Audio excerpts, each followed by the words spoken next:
All right. In this lesson, I'm going to teach you the names of family members. The names of family members. Now, in English, we have the terms immediate family and extended family. Do you know what the difference is between your immediate and your extended family? Okay, when we talk about your immediate family, we're talking about your mom, your dad, your brothers, sisters, and your sons and daughters. Okay, so just those three things, okay? Mom, dad, brother, sister, son, daughter. Okay, that's your immediate family. Now, when we talk about the extended family, we're talking about your grandparents, your uncles, your aunts, your cousins. Okay, those are your extended family. Now, in some countries, in some languages, people have specific names for everyone in their extended family. For example, your mom's sister might have a certain title. You might call your mom's sister something and your dad's sister something else. Okay? You might have one word for this, one word for that. Okay? Well, in English, I want you to know English is really simple. When it comes to family members, I think it's the simplest language because we don't have these kinds of distinctions between your mom's side of your family and your dad's side of the family. We don't have separate names for this or that. You know, if you go to like India or Korea or places like that, they've got so many specific words for describing the different kinds of relationships and stuff. Okay, in English, it's so easy, right? And I'm just going to teach you the words you need to know to describe your family members. It's really very easy. You don't need to overthink it. Okay, so first we have mother, father, or you can say mom and dad. Okay, it's easy, mom and dad. Sister, brother. Super easy, right? Son, daughter, right? If you have kids, you will have sons and daughters, or maybe just daughters, maybe just sons. Who knows? They're equal, right? Men and women are of equal value. Unfortunately, in some cultures favor one gender over the other, and that is sad. But in my opinion, in my humble opinion, men and women are equal. You know, one should not be celebrated more than the other one. You know, in some cultures, if the baby is a boy, they celebrate. And if the baby is a girl, they don't celebrate. They don't do anything. And in some cases, if the baby's a girl, they kill the girl or they just throw the girl away. Just throw her onto the streets. That is absolutely horrific. So shame on you if you are from a culture, if you believe in that culture. We all come from different cultures, right? But we can choose to make a decision to part ways with our culture. If your culture is going the wrong way, you can part ways. You can say, bye, culture. You can kiss your culture goodbye. Actually, don't kiss it goodbye. If it's a bad culture, just leave. You can say kiss it goodbye. Kiss it goodbye means see you later, right? Because men and women are equal. If you have a baby girl, you should celebrate just as much as if you have a baby boy. There's no distinction in value.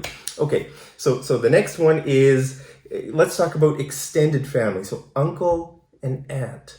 Uncle and aunt. Some people say aunt, not aunt. Aunt, aunt, same thing, same difference. It's your choice how you want to pronounce it. Okay, so uncle and aunt. So your mom's brother would be your uncle, and also your dad's brother would be your uncle, right? Your mom's sister would be your aunt. Your dad's sister is your aunt. Okay, we don't have any distinction. We just say aunt and uncle. Okay, like I said, in some countries they have different words for that. In English, if we want to distinguish between our uncles, we would just say their name, Uncle John or Aunt Margaret. Okay, so if I say I'm going to my uncle's house, you might say, oh, which uncle? And I could say I'm going to Uncle John's house. Okay, so I don't have a special name for that. I just say Uncle John. And you know what? In our culture in Canada, very often people just call each other by their first names. Sometimes they would just say John, John or Margaret. You might not even say Uncle John. So that's something you need to understand about English. English doesn't have these kinds of honorifics. In English, there's a word called honorifics. We don't have special titles for people. Everything is sort of even. It's just hey, what's up, John? What's up, John? You don't have to say hi, John. How are you? It's not really like that. In a lot of cultures, like here in Thailand, I'm in Thailand right now. People are really respectful, and in other places like India or South Korea, if you go to those places, there are so many different kinds of words. But in English, we don't really have those levels of power distance in society. Now, I've made a video probably a year or two ago talking about some aspects of cultural difference, and one of those is sort of this idea of power distance in relationships. In our culture, we don't really have that. Everything is just sort of a lot more even. Very often people call their boss by their first name. If your boss's name is John, say, hey, John, what's up? Here in Asia, people probably don't call their boss by their first name. They would probably get fired. But back in Canada, we do that all the time. So again, your uncle and your aunt, right? We don't have any difference. We just use those words. Now, also in some countries, in some languages, they distinguish also by age, right? Maybe your mom's oldest sister has a certain name, and her youngest sister is called something else, right? Whereas in English, we don't distinguish by that either. It's just uncle, uncle, uncle, uncle, uncle, uncle, uncle, uncle, right? There's no like eldest uncle, youngest uncle. If you could use the word eldest uncle. If you asked me, how many uncles do you have, Mark? I could say, well, I have 3 uncles. My oldest uncle is named John. My youngest uncle is named Peter. Whatever. Okay. So like I said, we don't have special words to distinguish, each person's position. Now your uncles and aunts probably have kids, right? If they have kids, those kids are called cousins. They're your cousins, right? Your cousins are your mom or dad's brother or sister's son or daughter. You understand? Your uncle or aunt's son or daughter. Those are your cousins. Now, again, with the word cousin, cousin is just cousin. There's no difference on the sides of the family, and there's no difference between male and female. Okay, your boy cousins and your girl cousins are just cousins. There's no difference. There's no special word for it. We just use the word cousin. Okay, now grandma and grandpa. Okay, the same. If it's your mom's parents or your dad's parents, they're both just grandma and grandpa. Like I said, we don't have a specific word to distinguish between your grandparents. Now, if you want to identify, let's say you have 2 grandmas, right? Your mom's mom and your dad's mom. Well, then if we're having a conversation, if I say I'm going to go to grandma's house, and you say, which grandma? Then I could say, I'm going to Grandma Smith's house. Okay, so in that case, I use the last name, not the first name. Okay, remember with uncle and aunt, it was like their first name, Uncle John, Aunt Margaret. Okay, whereas with grandma and grandpa, it's the last name, not the first name. Let's say your mom's maiden name, right? Usually in our culture, when a man and a woman get married, the woman takes the man's name, the last name, right? But her old last name is called her maiden name. So her parents still have that name. Okay, so let's say a woman's maiden name is Smith. That means her parents, your grandparents, last name is Smith. So you'd say, I'm going to Grandma Smith's house. And let's say your dad's last name, your last name is, I don't know, Tree. Let's say it's like Plant. Okay, it's not a very common last name, but let's say it's Plant. Then you could say, I'm going to Grandma Plant's house. Are you going to Grandma Plant or Grandma Smith's house? You know, say I'm going to Grandma Plant's house. Okay, so that's how we distinguish between the grandmas. You have two grandmas, but if we're not sure which one you're talking about, then you use the last name, not the first name. Okay, now one other category is nieces and nephews. Nieces and nephews. So if your brother or sister has a kid, then that kid will be your niece or nephew. Niece is a girl and a nephew is a boy. Okay, so if your brothers and sisters, if your siblings, brothers and sisters are called your siblings. Your siblings. Do you have siblings? Let me know down in the comments if you have any siblings. Do you have any nieces or nephews? Tell me about your family down there in the comments. Okay, now someone recently asked me a good question down in the comments. They said, Mark, my brother is getting married next month. What should I call that woman? You know, is there a special word in English to refer to her, you know? And that's a great question. And yes, there is. The word is sister-in-law. Sister-in-law. Okay?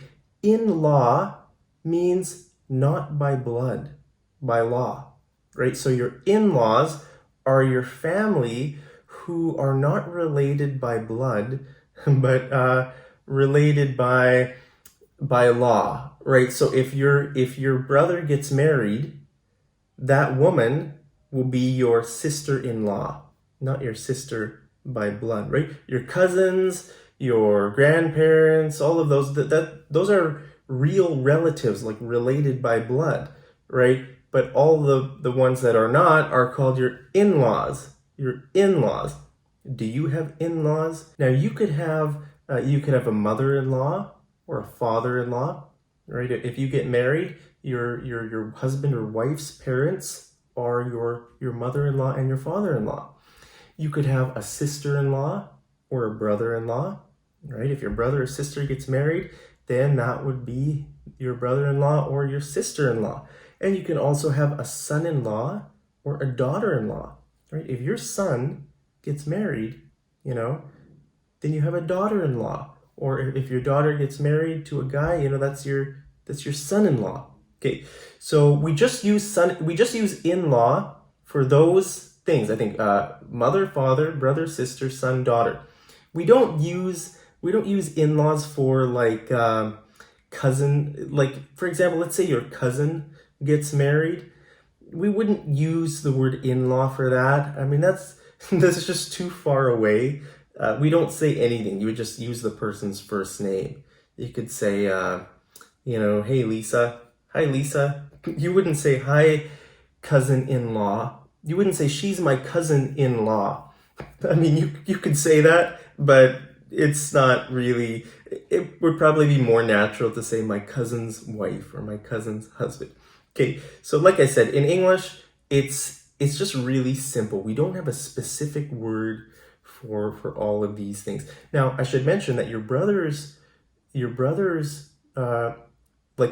get back to the question. The question is, my brother is going to get married next month. Okay, so what should I call her?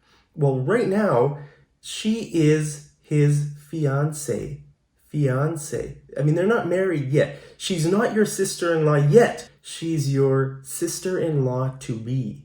She's your sister-in-law to be. So right now, before they get married, the best way to describe her is your sister-in-law to be. Okay. Very often we use the word those two words to be to refer to something in like a marriage or some sort of family relationship that isn't yet but will happen. Okay, we use that specifically for sister-in-law and brother-in-law, or you could say son-in-law, daughter-in-law, to be.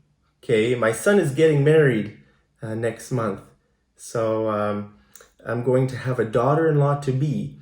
Lisa is my daughter-in-law to be, to be, because it's not official yet, right? So very often in English you'll hear that. He's my father-in-law to be. She's my mother-in-law to be. In that period of engagement, right? When people are engaged, then they're not husband and wife, they're fiancé, right? So it goes like this: girlfriend, fiancé, wife. Okay, so when your brother went through those stages, right? First he had a girlfriend, then he has a fiancé now because he's not married yet, and he will have a wife, right? Girlfriend, fiancé, wife, all the same woman, not different. Well, I mean, maybe your brother has a girlfriend and a fiancé and a wife, 3 different women at the same time. Boy, that would just be crazy. A girlfriend, a fiancé, and a wife at the same time. Have you ever heard of that before? I've never heard of that. That would just be that would be weird. That would be pretty strange. But anyway, so when people are going to get married, we say they get engaged. Okay, they get engaged. They're not married yet. And then when after the wedding, then they are husband and wife. Husband and wife. Okay, so yeah, I think I covered all the family, all the names, right? It's really easy. Just grandma, grandpa, uncle, cousin, aunt, nephew, niece, mom, dad. I don't know, what else? Mother-in-law, brother-in-law, wife-in-law. No, you can't have a wife-in-law because your husband and wife are one flesh, right? When people get married in Christianity, I don't know about other religions, but when people get married in Christianity, very often, if you go to a wedding, you'll hear the word, the two become one flesh. Okay, so husband and wife are actually of one blood. That's why they're not in-laws. They actually share the same blood. I don't know what it's like in other religions, other cultures. Let me know down in the comments. Are husband and wives seen to be, in your culture or in your religion, is a husband and wife, are they one flesh? Are they one blood? Or are they sort of seen as just two independent people who just happen to be together? I don't know. It's interesting how I'd be interested to know what your culture views, how your culture views that aspect of marriage. But anyway, so basically this lesson is just to say that it's really simple in English. Every language has things that are sort of complicated and really simple. Well, in English, sometimes English grammar can be really complex, but in this area of the different names of family members, it's really easy. Don't overthink it. It's actually super easy. Like I said, if you go to a place like India, they've got so many different names for the different, people in their extended family. It's pretty crazy. But on the other hand, they do have there are, simpler things in their languages too. For example, in Hindi and Urdu, the word for tomorrow and yesterday is the same word. Did you know that? It's the same word. They don't have 2 words, tomorrow and yesterday. They just have 1 word. Kal. Kal. Kal main Karachi ja raha hu. Okay, that means tomorrow I'm going to Karachi. Kal main Karachi ja raha hu. Right? It's and if you would say yesterday I was in Karachi, you would use the same word, kal. Okay? The difference is in the verb tense. How you know that the future and the past is indicated by the verb tense. It's just the same in English. Right? Really, in English, we don't need 2 different words. We don't need tomorrow and yesterday. It could be understood based on the verb tense. For example, if I say, tomorrow I'm going to Mumbai, it's in the future. But if I said, tomorrow I was in Mumbai, then you would know it's in the past. So really, we don't need two different words. So yeah, that's one aspect of their language that is simpler than English. But their family members, that's just complicated. So every language has some simple things, some complex things. Hey, what's simple in your language? What are some simple and complex things in your language? I would be interested to know down there in the comments. Thank you for always leaving such great comments. I learn a lot from your comments, so thank you for teaching me some cool aspects of your language. Anyway, hope you guys are having a wonderful day wherever you are. Let me know all your questions down there. I've been getting some great questions lately, and I'd like to answer more of your questions in future videos. So thank you for the great question, and I'll see you guys over in the next episode of Mad English TV. Take care.